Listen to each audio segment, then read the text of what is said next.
സുധിയോട് big loose പറഞ്ഞു ഇനി മേലാല് സുധി അത് ഇതൊന്നും പറഞ്ഞുകൊണ്ട് ഇവിടെ വരരുന്നില്ല. കൺഫെഷൻ റൂമിൽ എടുത്തിട്ട് പൊരിച്ചു എന്നാ കേട്ടത്.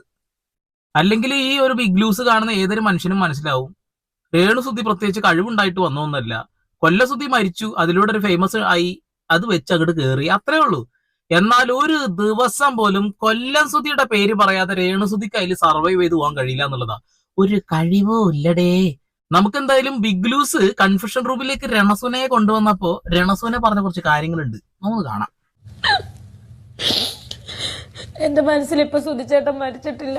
ഞാൻ സത്യമായിട്ട് സുധിച്ചേട്ടനെ പിള്ളേരെ ഏൽപ്പിച്ചിട്ടാണ് ഇങ്ങോട്ട് വന്നേക്കുന്നതാണ് എന്റെ ചിന്ത. നല്ലൊരു ചിന്തയാണത്. പക്ഷെ അങ്ങനെ അവിടെ ഏൽപ്പിച്ചു വന്നതാണെങ്കിൽ പിന്നെ എങ്ങനെയാണ് ഇത് സംഭവിക്കുക? കൽപ്പനേച്ചി മിസ് യു. അങ്ങനെ നമ്മൾ പറയും. എന്താണത്? High high high high